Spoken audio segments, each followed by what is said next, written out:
Hey, welcome everybody to Spirituality Adventures. We're glad you're tuning into this episode.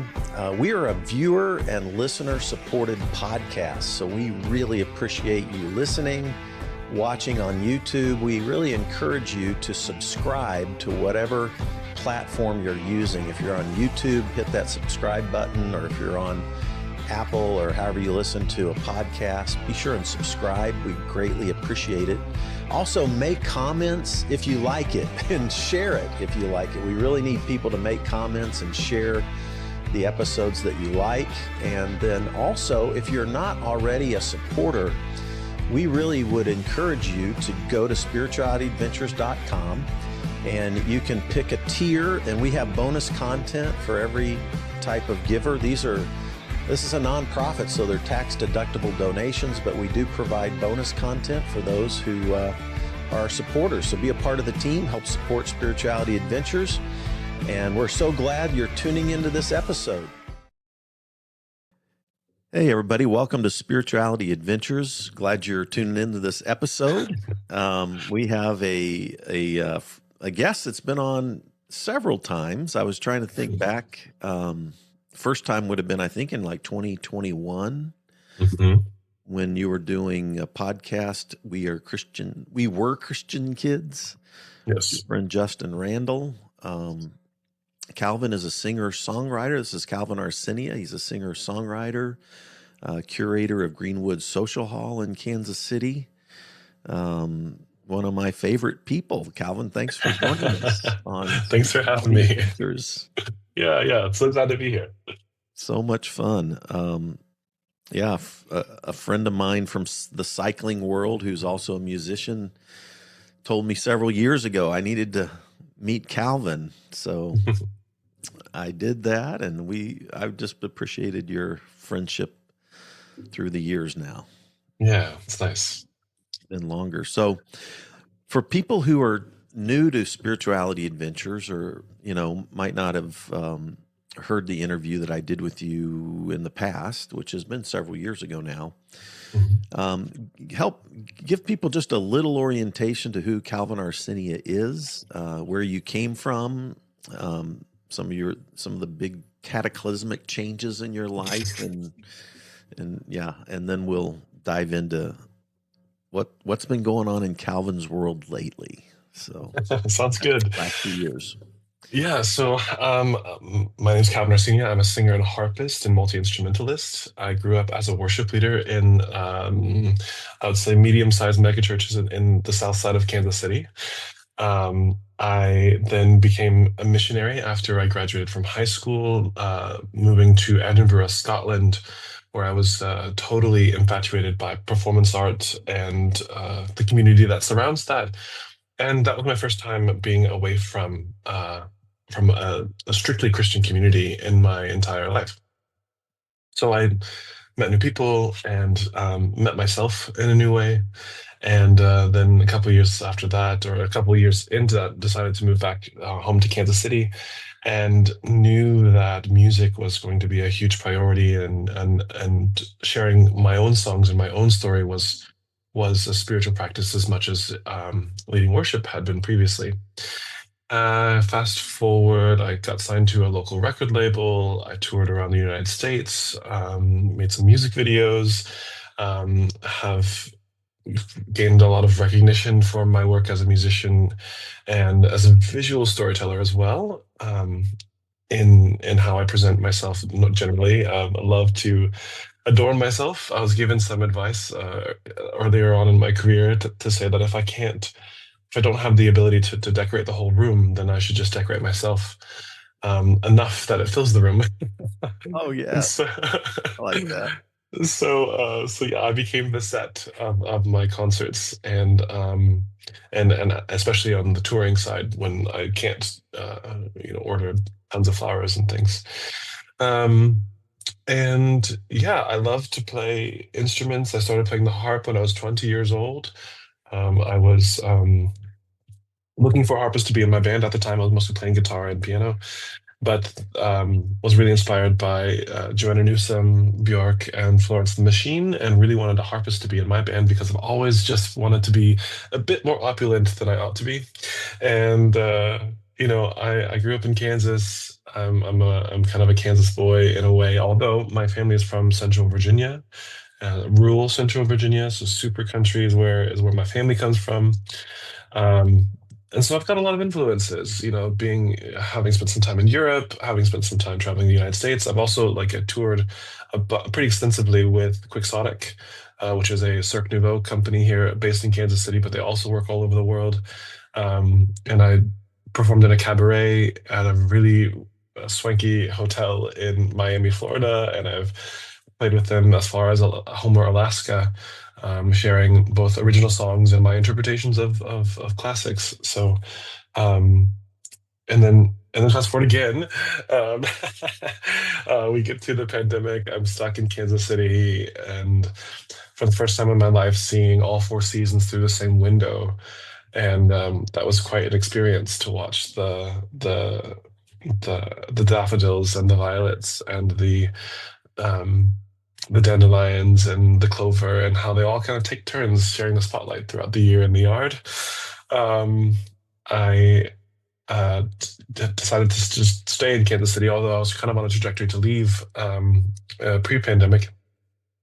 Um, but I continue to do film music and studio work. I love producing music, and connecting people to audiences and creating sacred spaces where people can share their own story. Because I think that the pursuit of knowledge and the pursuit of truth is to collect as many perspectives as possible, and that they all would be shared with the same weight as long as they're given sincerely, right? So, um, ultimate truth or whatever that is, the closest thing that we get to that is to collect all perspectives, and be aware of them at the same weight. Uh, at once.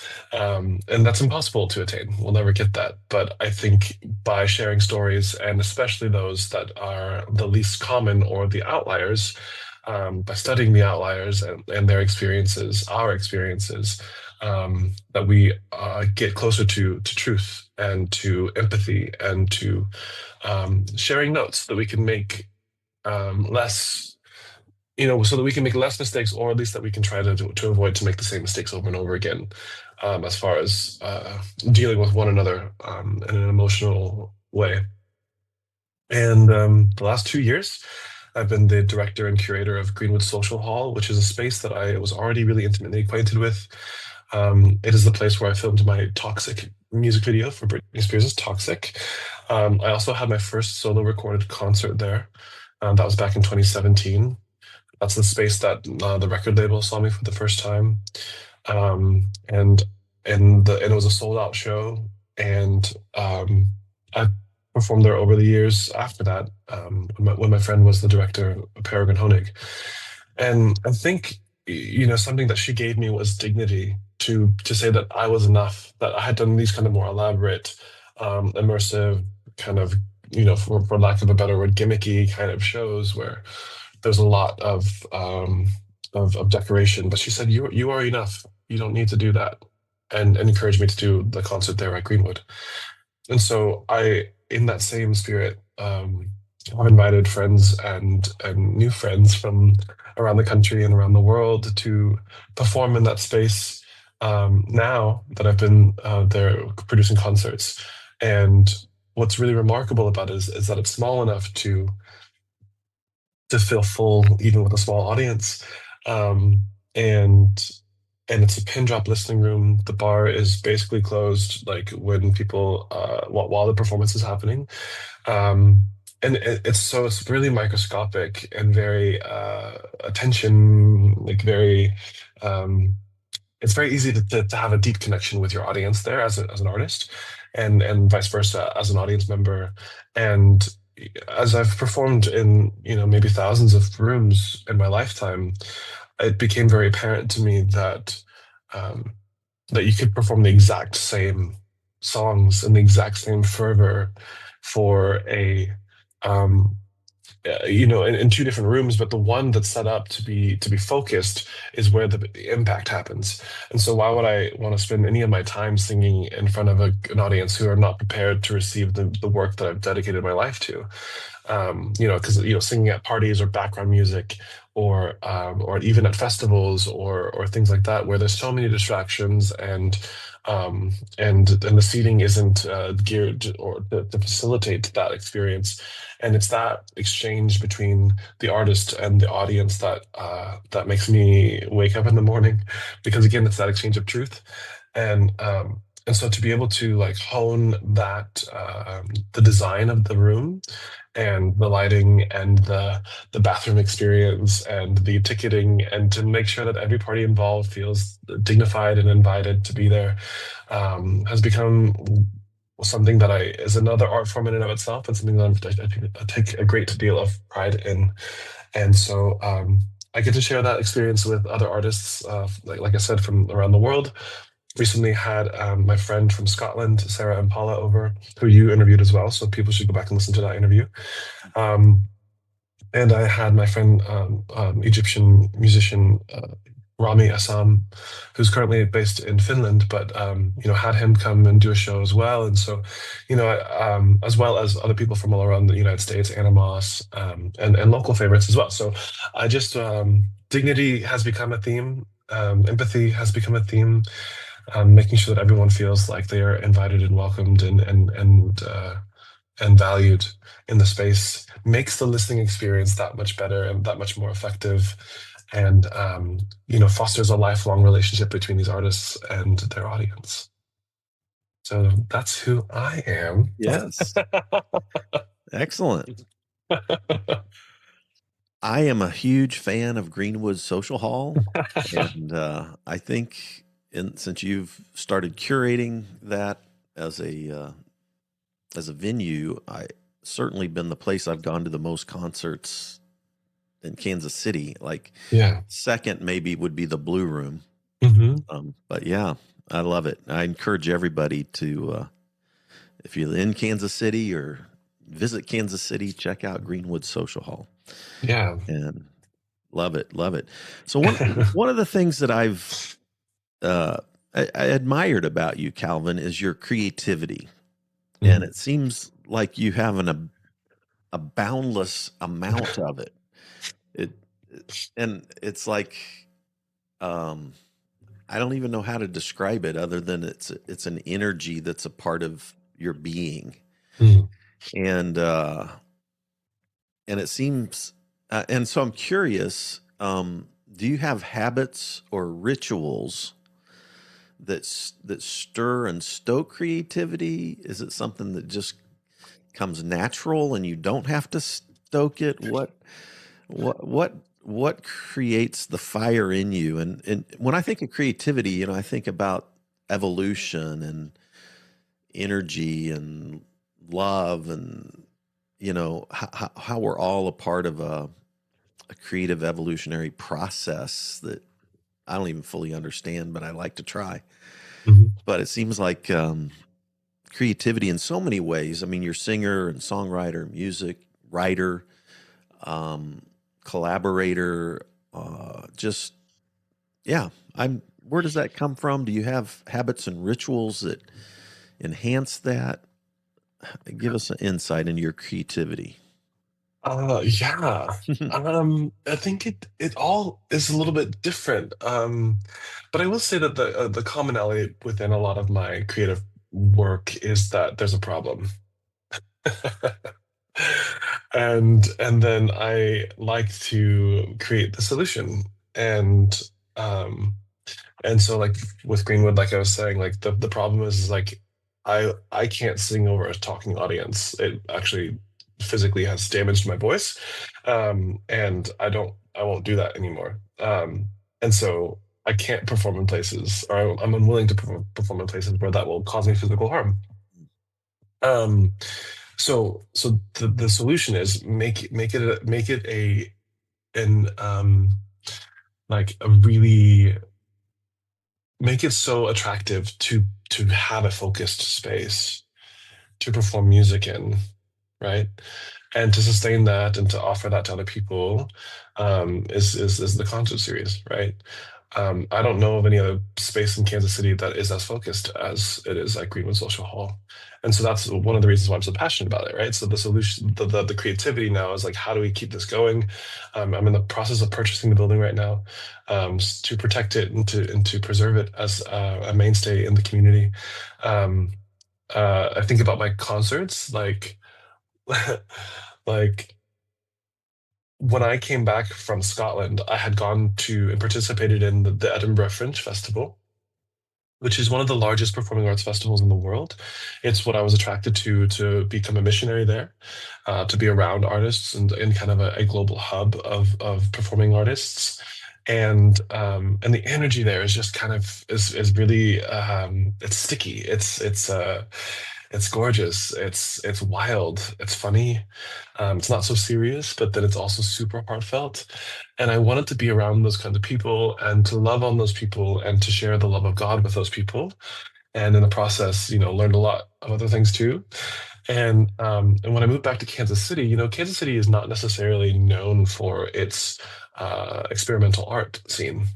And I also find that, artists, I'm not unique in this. Other people create the art that they want to see and that they want to experience. And I wanted to go to concerts where people had thought about the culinary and the drink menu and thought about the scents that were happening in the night and really gave a lot of care about the visual aesthetics.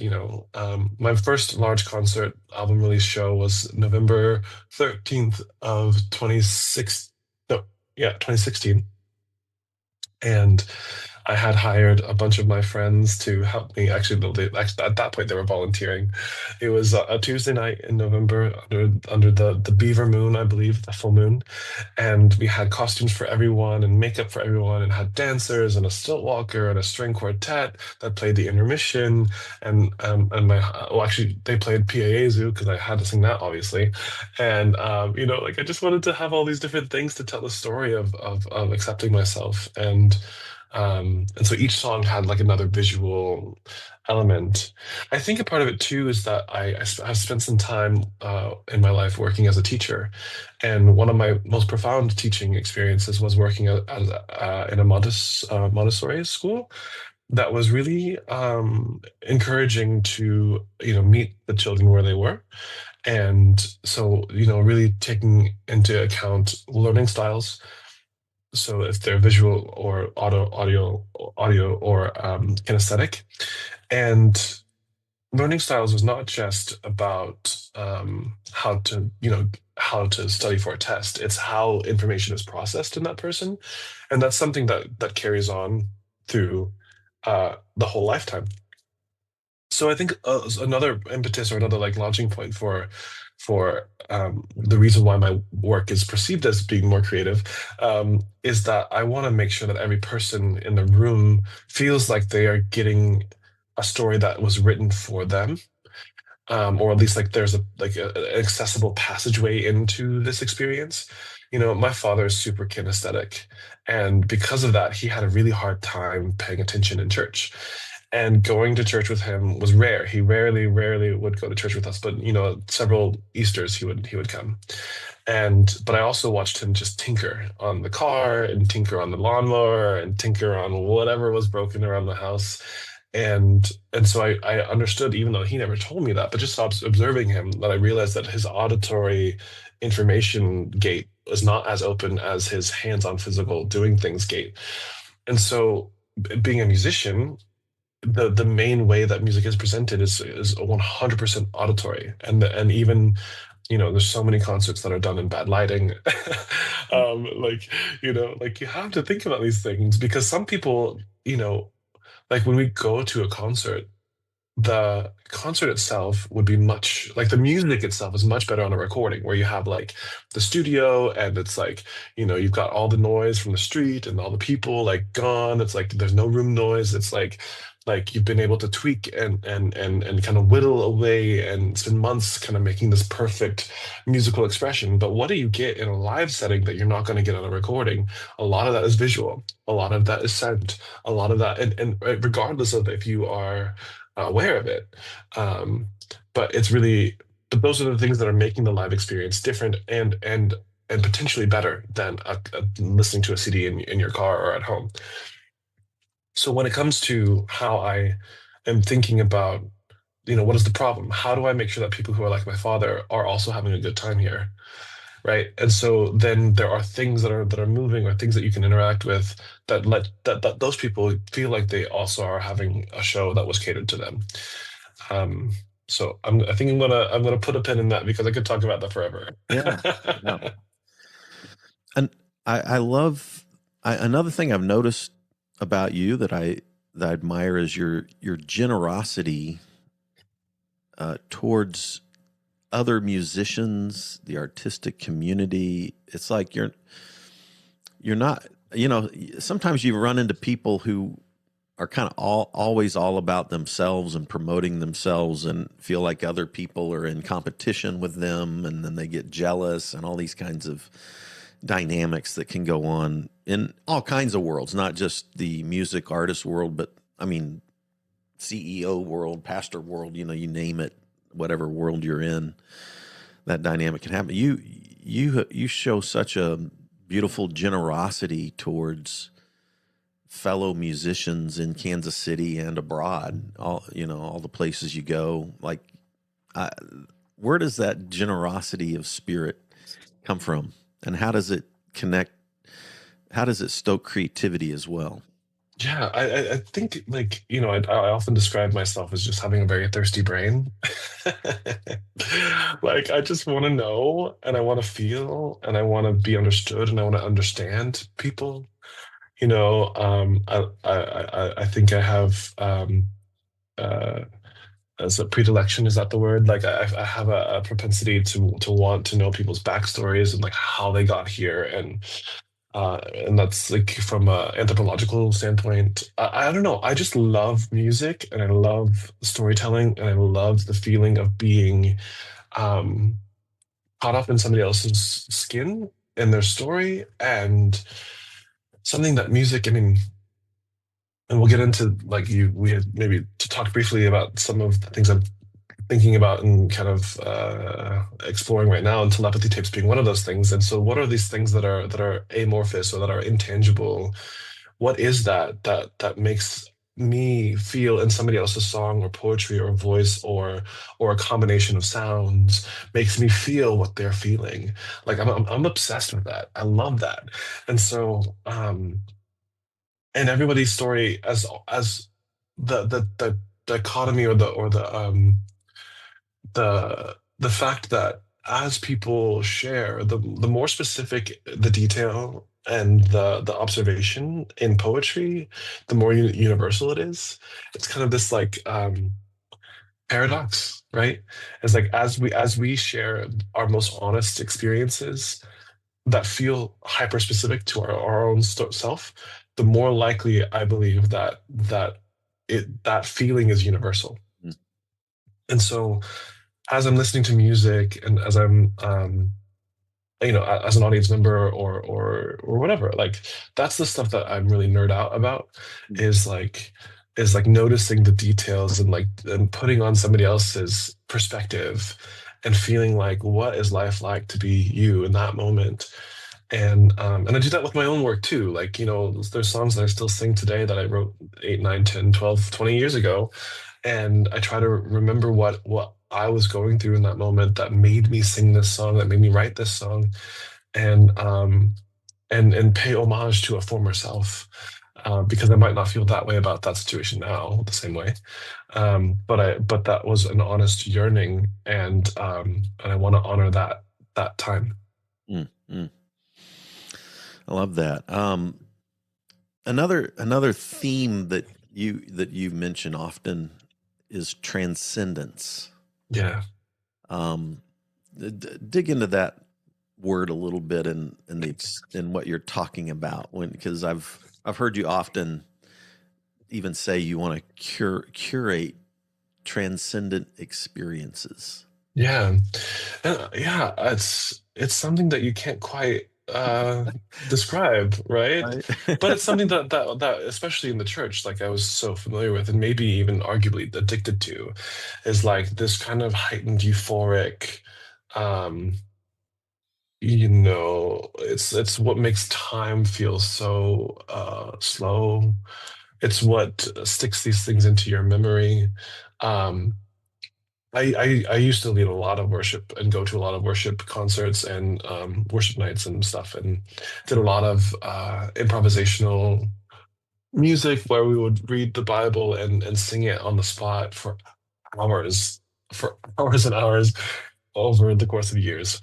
Um, and so a lot of my like, double Dutch, just throw me in, let's play, like it comes from that experience. I did that for a long time. And I played with a lot of worship teams and different musicians that kind of were cyclical. There were maybe 40 people on the worship team at church, and every week it was a different combination of people. And so it was never like I had to have like the staunch attachment to one group of, one band. Um, and I would perform in different churches all over Kansas City and on a regular basis. Um, but the feeling of building the music and this release, this catharsis, and the endorphins, the brain drugs. um, it just helped. It helped me. I mean, a lot of my spirituality growing up was centered around trying to be healed of homosexuality. It didn't work out for me. But that, just feeling like, conjuring myself into a space where I felt accepted by God and accepted by myself, even for the time that the worship was happening. I needed that to stay alive and to feel that like life was still worth living.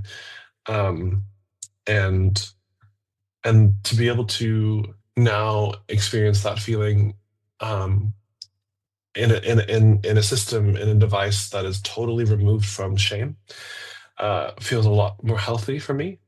And I think that that's kind of my hypothesis, is that like the healing experiences that I had within the church were not exclusive to interacting with that version of what was called the Holy Spirit, but instead is the response that my body has when when I'm singing and singing and syncing with other people in a room, with the same focus or the same kind of desire, which oftentimes now is simply just to be experiencing beauty, and that's a huge kind of unifying force, is to say like I expect to receive something beautiful today.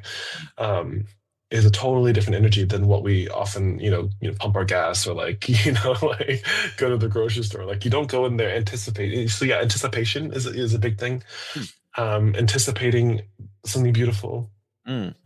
and the expectation of that, and then for a finite amount of time, and then you go back and take that inspiration with you. And I feel like, since I was quite young, I mean, the first times that I was on stage, I was 12 years old. So and I just turned 36 a couple days ago. So Happy for birthday. thank you. So for 24 years I have lived my life from stage to stage, and it's been a really beautiful thing. Mm. So in the last, I don't know, maybe just since you've been doing Greenwood Social Hall now for a little over 2 years, 2.5 years, something like that. Yeah. Yep. In that period of time, at Greenwood, I think about some things that stand out to me that have influenced you. I'm curious, what would be 2 or 3 of the biggest standouts? And I'll tell you what I'm curious about, but these might not be your top 2 or 3. Yeah. What have you noticed? Well, obviously, Greenwood itself and curating that experience has been huge this last Yeah. 2.5 years. Your trip to Africa, your trips to back to Scotland, and the telepathy tapes, which Yeah. we've talked about multiple times, and I've gotten more than halfway through, but haven't gotten Mhm. all the way through. Yeah. Maybe there's some books and other music, but I'm kind of as you think about your last 2 or 3 years since you started curating Greenwood, what are some of the things that have impacted you the most and affected your creativity and beauty and spirituality and whatever you want to call all of that? You're Yeah. big influence right now.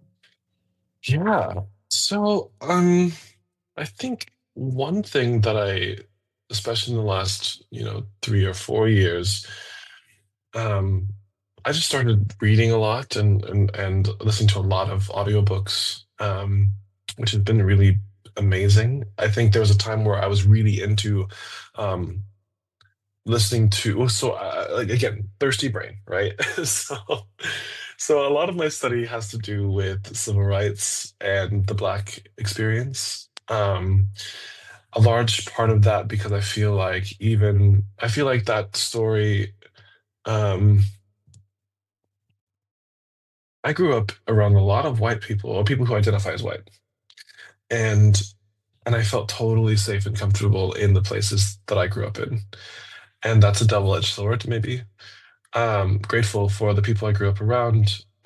Grateful for the kind of society that was, but I think I was very detached from the African American community, and in some ways, I still feel kind of detached, and I'm trying to work on that. Um, and a part of that is the research and kind of filling in the gaps. I think that when my parents grew up just after kind of the heights of the civil rights movement, and as far as what it's spoken about in the history books that we were taught in school about, my mom had relatives that marched with Dr. King, um, and my dad was the first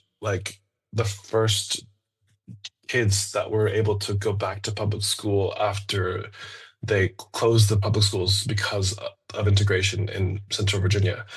So I come from a very, people who were involved in that, and I think in ways everyone was. And so again, that's not unique, but that's just, who I come from. And so I think when they brought me and my brothers to Kansas City, that they were really trying to protect us from having to identify with the struggle. And so didn't spend so much time. I mean, definitely like told us like to be proud of who we were and like um but it wasn't a daily thing, or it wasn't it was just like it's follow your dreams and follow your bliss and be as creative as you want to be. And then I just ended up spending a lot of time in church, and so a lot of my influences at that point were Christian musicians and a lot of Christian media. And I was insulating myself again because I wanted to hide and I wanted to be healed of this thing that I thought disqualified myself from being respected by my peers. I was so afraid of being found out, um, and being seen as weak, um, and being disqualified from community. There's all of that like kind of tribe mind. But yeah, so recently I've been going back and like reading a lot of the classics that we were to study in school, and kind of following the web of things like that. But I'm also like really curious about science and about mushrooms and mycelial networks, and thinking about finding patterns within the natural world and within the human experience. And something that I think about often is like if the worldview is only exclusive to a human supremacy, then it's probably not the fullest picture. Like, why did I grow up in a system where God, where humans and were were were the coolest thing, like were the most beloved thing, like like that's so ridiculous.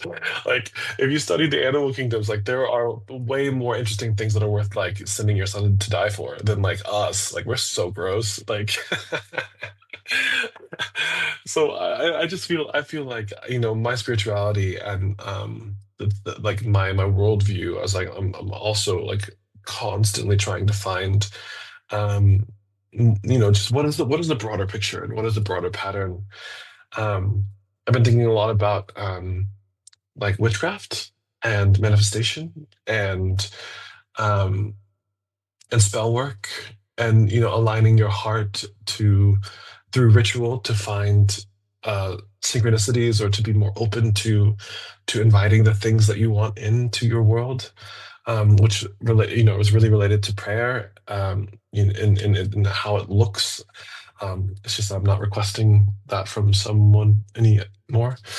um and yeah, I wanted to just kind of touch on the telepathy tapes. I mean, like, so it's a podcast that is kind of still happening. They're getting ready to put together a documentary, and it's centered around the experience of nonverbal autistic people and their closest caregivers and loved ones. And something that has been noticed by several people is this ability to have nonverbal communication about really specific things in a way that is quantifiable and testable, and kind of some of those supernatural or maybe very natural experiences that people have together, and kind of this idea of the human soul and the human spirit being something that doesn't necessarily only exist within the human body, and that all living things perhaps have connections that transcend our physical form. And with my experience as a musician, with my experience as a worship leader, as a Christian, um, I am more prone to certainly believe that there is something intangible about life, um, and so then the question is, how now do I respond to this? How now do I live my life with this information?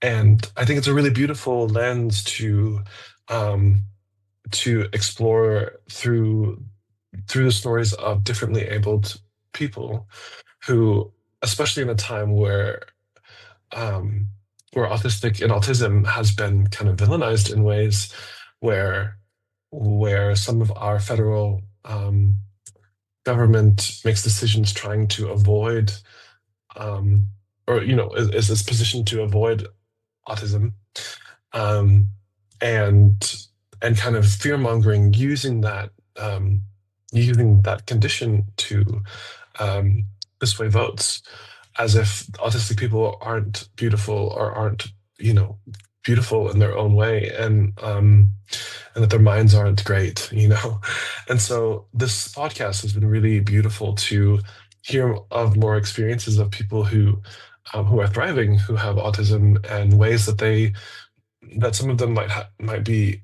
experiencing an even more beautiful life than ours, kind of separately from this idea of telepathy, even that. And so, yeah, thinking about community and thinking about dignity in that space, and always thinking about, like, yeah, what is that separation between the physical body and the intangible parts that make us living beings.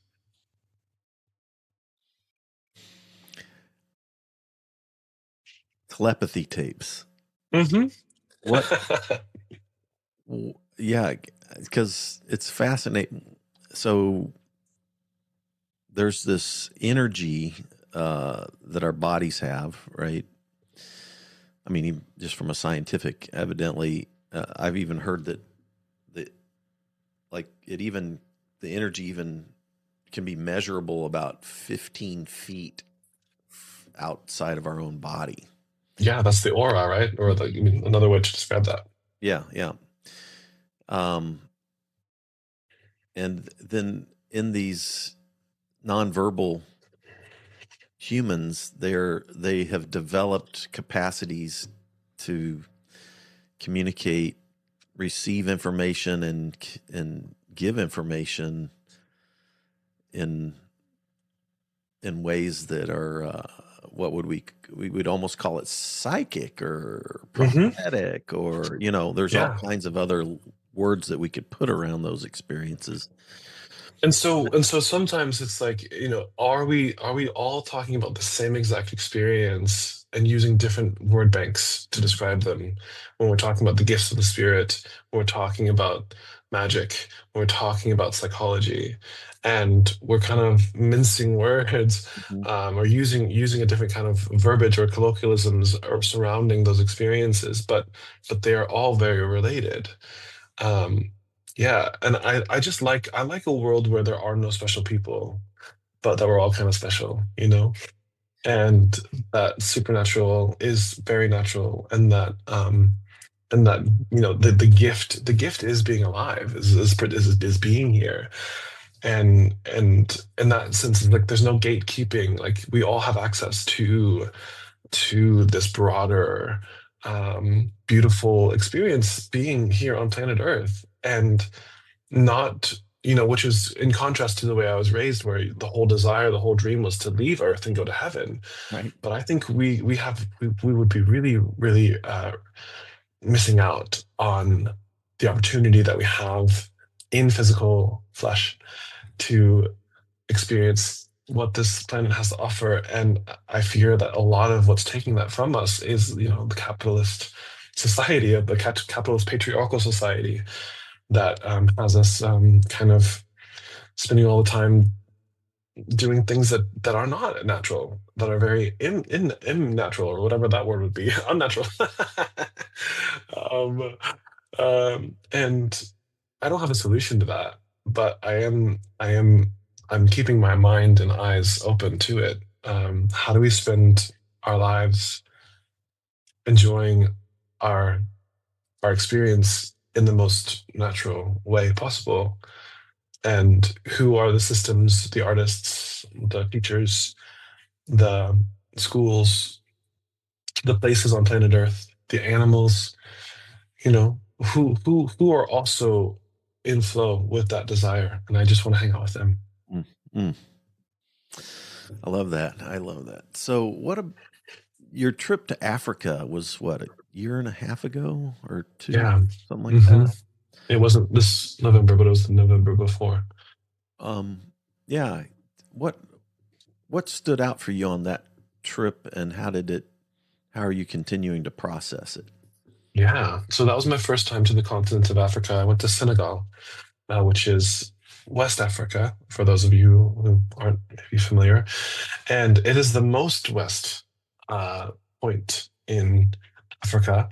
And I say Dakar, the city, the capital of Senegal, is like the little nipple on the breast of Africa. As it like just points over to America. And there's a tiny island called Gore, which is where the final door, I forget exactly the name. I might be blocking it out, but it's the space where a lot of the slave trade, millions of slaves were held in on the island before they were packed to be sent across to America and to the Americas, because it wasn't just mainland America, it was also the Caribbean, and so yeah, there's just so much of that story, and it's hard to talk about because and me being somebody who comes of multiracial descent. I mean, not my parents are not mixed, or like aren't different LDLs, color types. How do we talk about this? But but my family comes from the South, and there was a lot of mixing that happened, and some of it might have been consented, and others was not.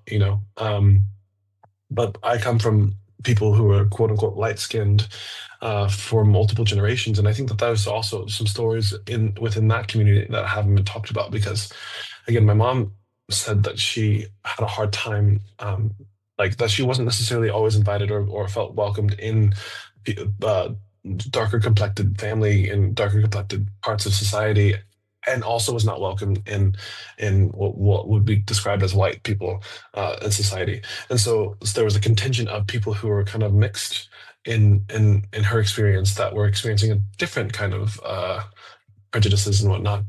Um, so all that to say is, like, I have biological ties to both people who enslaved people and people who were enslaved, and to be able to hear a bit more about the context about how what was happening before they landed in America. I mean, the oldest the first African of my family that was brought to America that I have record of was, I think, 1710. Mm. Like, my family, who I'm coming from, has been around in on this place since before America existed. I'm just about as American as it gets. And to get some context, about like society, and maybe, and sure, I mean, I also know that Senegal has changed just as much in the last 300 years as, or potentially, as America has, right? So thinking that, it was really important for me when I was there to, like, not think like, oh, I'm going back to Africa, right? No, it's like Africa is also modern and experiencing today, like we're experiencing today, and nobody's going back to anywhere. We just get to go and live and be present. I think that there's some temptation to feel like you're going back in time to a more primitive thing, to check it out the way it was before, or something like that.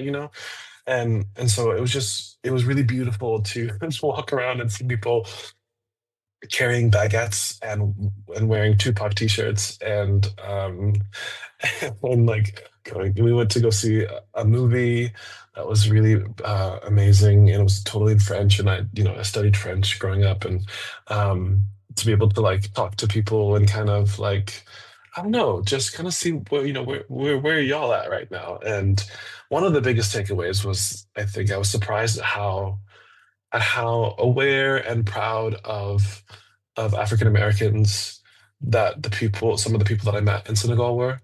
And again, I'm not going to say that that's um, you know, a given thing. Like, I'm sure there are multiple opinions, that no one is a monolith. But I did meet some people who were so proud of African Americans and how far we've come, and how much we've done as a culture and as a people. And I always felt like, because of slavery and the siphoning of resources, of life force, of um, the lack of you know of opulence or something, um, that we would be looking back to Africa to kind of tell us what to do and where to go and how to be and who we are. And yet, like, they're seeing our culture and our art and our stories and being proud of us. I don't know. It was just, I just had never really thought of that before. And but there, yeah, the one woman, she was a teacher at the school that we presented at, and she said, like, we just think you're so cool, and just like, wow, all of what you've done, like, it's so beautiful. And that is something that I will take to the grave. Yeah. Mm. So tell us about what projects you're working on now, and what are you envisioning for the rest of 26 into 27? Yeah. Well, 2027 is the 100-year anniversary of Greenwood, the building. So Greenwood Baptist Church is what Greenwood Social Hall began its life as in 1927. So in 2027 will be the 100-year anniversary of the building. The congregation left about 10 years ago because many of the members of the church were getting too old to go up and down the stairs. So they left the church and sold it, and it was renovated into what you see it as today. And so I'm right now in the process of purchasing the building, which has been long and complicated. But I don't feel that I have a choice because I love the space so much, and it's been such a part of my artistic practice and my legacy. And the more I've been researching about, the building itself, as well as um, the community that it shares its name with, Greenwood community neighborhood in Tulsa. Um, that's kind of been my recent obsession, is learning more about what happened before and after the Tulsa Race Massacre. And that was, I believe, 1921. And Greenwood Baptist Church existed as a congregation before they moved into this building. I believe that was in 1905 or '08. And so, thinking about the Greenwood community in Tulsa having been called by Booker T. Washington a Black Wall Street, meaning that there were all kinds of different levels of society, from very wealthy to very poor, who were living in that area. Um, and sorry, hold on. So I wanted to I want to rebuild the legacy, or the story, or not rebuild it. It exists. I just want to gather it and learn about it, because we're talking about, again, human dignity and the right to be soft, and the right to be expressive. And that is it's not something that I'm inventing or dreaming up of, but it's something I'm channeling and getting in tune to. And um and so, yeah, so it's sharing, it's Greenwood Social Halls, which took its name from Greenwood Baptist Church, which is sharing the name with the Greenwood community in Tulsa. That was so that was so it was so independent, and in its expression, that it was seen as a threat, and demolished in a day. Um, and the people who survived, the victims who survived, um, many of them stayed, many of them left, many of them became the artists and the voices. The children from there became the artists and the voices that were the Harlem Renaissance, that were, that were sitting at the tables. I didn't know so much was about Oklahoma around the sit-ins that inspired the sit-ins that happened all throughout the South.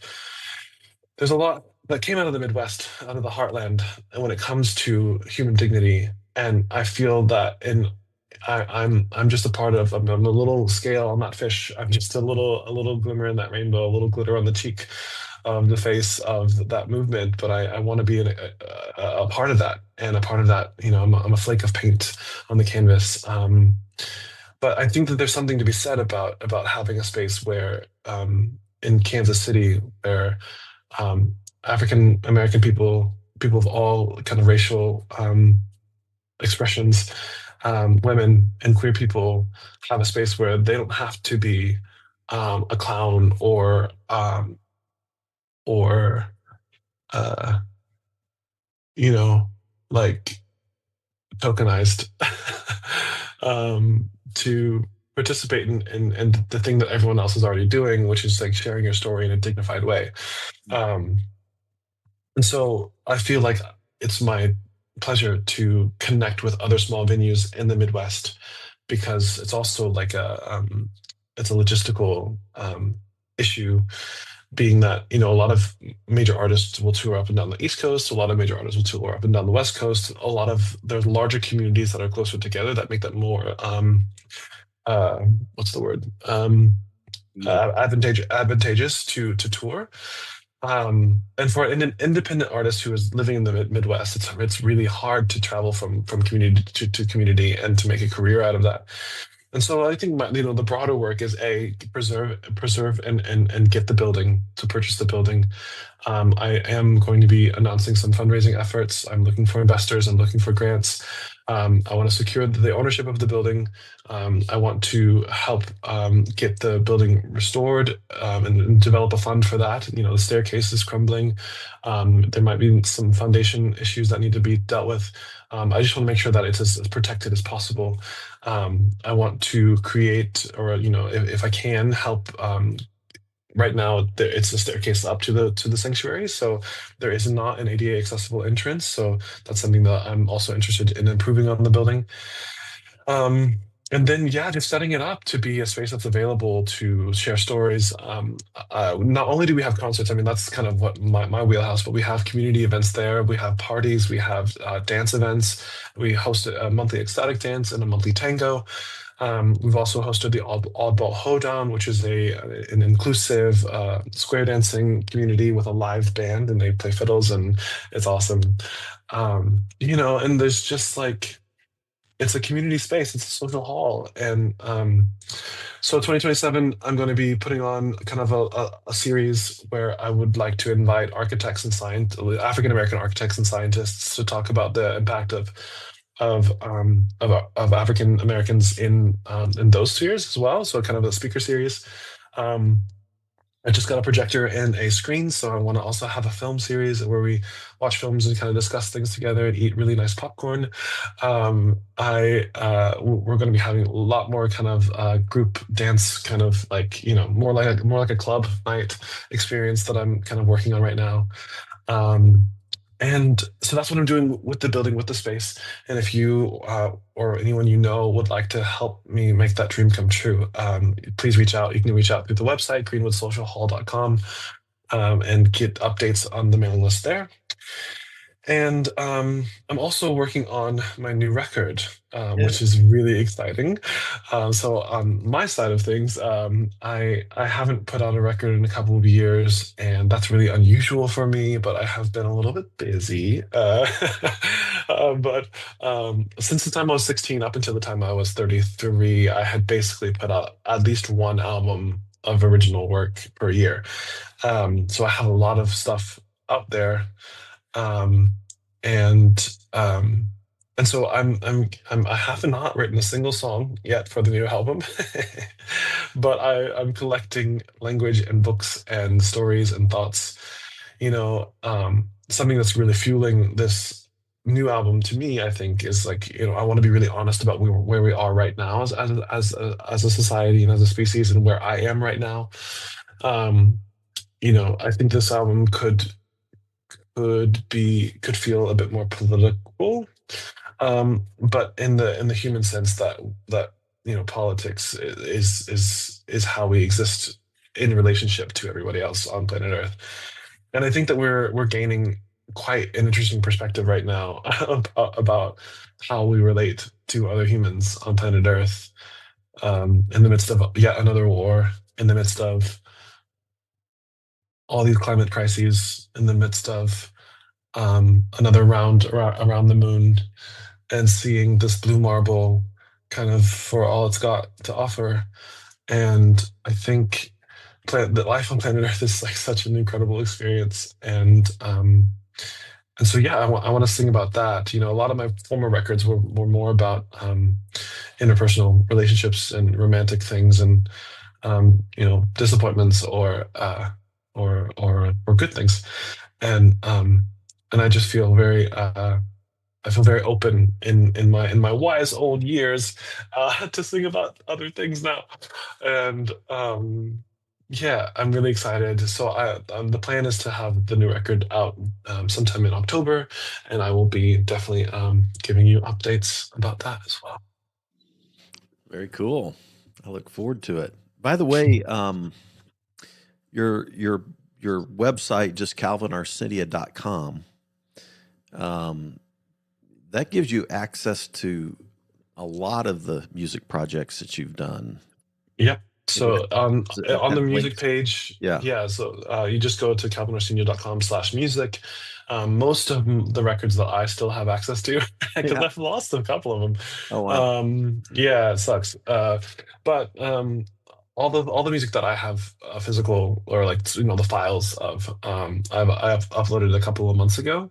So you can kind of like go through and scroll through my almost my entire discography, and especially for people who would consider themselves fans of mine, you might find interesting some of my earlier recordings. And I think that other artists or people who would be seen as starbound, or like more professional, for lack of a better word, might not include their early high school recordings on something like that. But I'm really proud of how far I've come as a recording artist and as a writer. And I'm also really proud of who I was then, and and how I was choosing to express myself and show up in the world then too. And one of my favorite experiences um, that I've ever experienced was going to the Van Gogh Museum in Amsterdam. And they say Van Gogh. Uh, so yeah, the Van Gogh Museum in Amsterdam. It's 3 stories tall, and it's set up in a kind of a chronological order. So the ground floor is all of his early work, and he only painted for 10 years. So all of the work that you see that was made by Van Gogh was done in a 10-year period. So all of the first floor is all of his early work.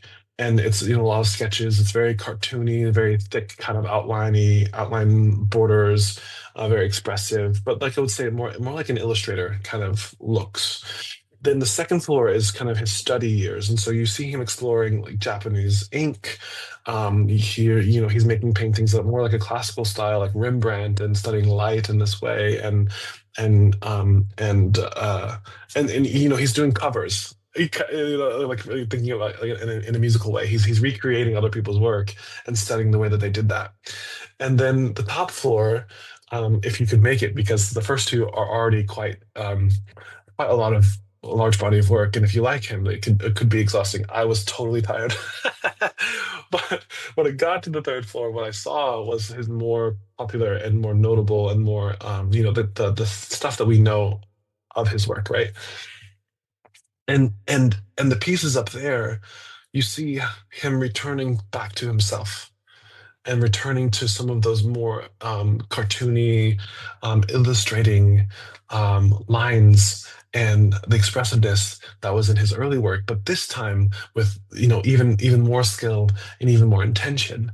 And so for me, that experience has been such a metaphor and a guiding light that I want to get back to the feelings that I was feeling and into the raw expression and using the skills that I've learned over the last years to come back to myself and to tell my story through my work, and and but not to lose myself in that process of trying to do the right thing, or be the most marketable, or present my voice or my harp playing in a traditional classical way.